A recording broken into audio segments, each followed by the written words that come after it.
Alright, so let's see how we cut ferret nails. So first, you want to get your nail clippers, and then you'll want to get some ferret oil. I have it in a dropper like this, but you can just squirt it on their bellies. So I'm going to take the fat deaf boy. Jack, say hello, Jack. And first, I'm going to put a couple drops on his belly. And look, he just wants to get it at it so bad, so I let it stick in, get under the fur for a couple seconds. And then we squish them in a ball like that so we can cut their nails. And Mabel is still on my nail clippers.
And then when I'm finished cutting their nails, I'll just put them onto the floor or onto a beanbag chair so that they can finish licking themselves off, so they don't get ferret oil everywhere. So same thing, couple drops onto the belly, don't let them lick it, let it soak in their fur, and then let them get to it. I like to start with the front two paws, the front nails, and then move on to the toes, their back toes. I typically like to cut their nails once a week, just so that their nails aren't too long and don't get stuck in the hardwood floors or anything like that. And when you cut your toes, you want to cut it on an angle. You want to go with the natural shape of the nail. Or actually the natural shape of their blood vein, not the nail. Not the clip of the nail.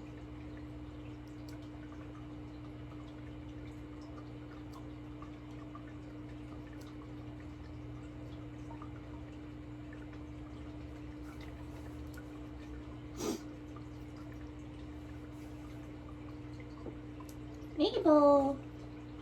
Mabel, come here. Come here, Mabel. Mabel. Mabel. Mabel. Come here.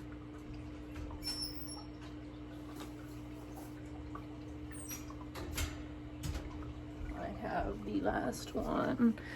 Me, Mabel's. I'm a naughty, naughty girl. So again, same thing, a couple drops on their little bellies, let it soak in,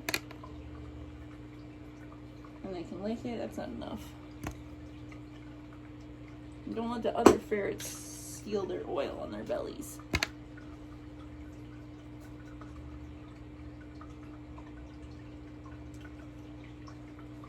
And as long as you don't clip the blood vein, you should be fine. You should be a couple millimeters away from it. I'd say 3 millimeters away. A little less. Check the weight.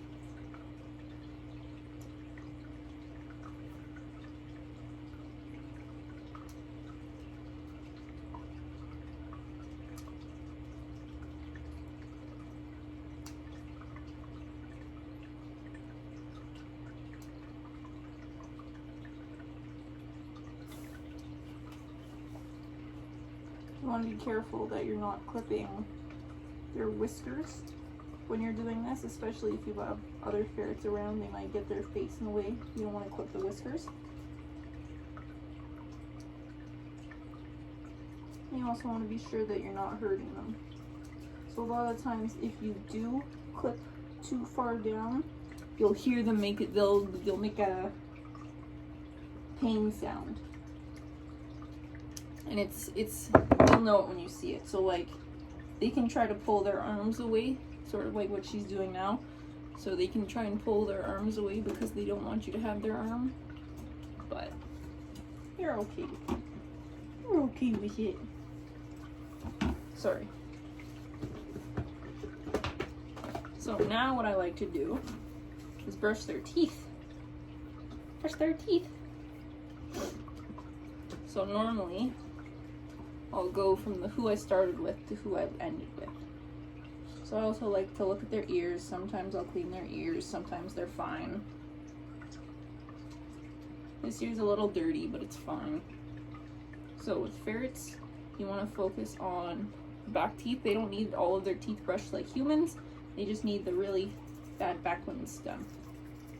And I don't like to use paste because there's not enough science on it, and I don't know if it's really good for them or not.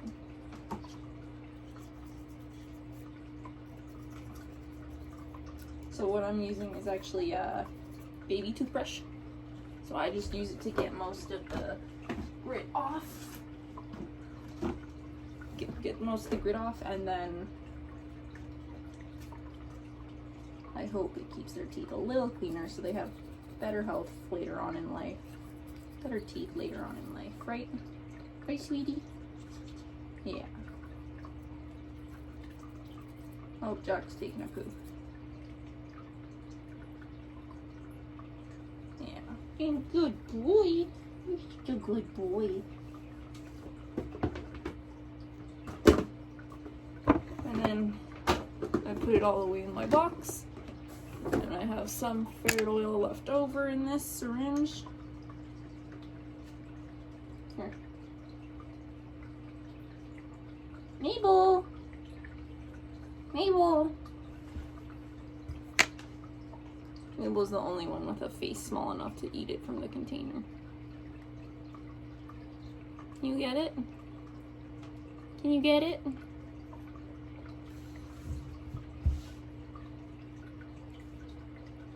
Can you get it? What? Yeah, it dripped on you, didn't it?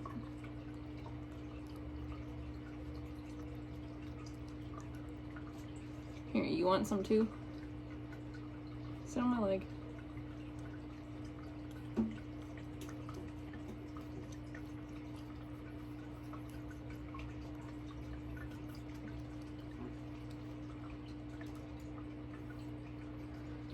And that's it. That's sort of the weekly stuff for these guys.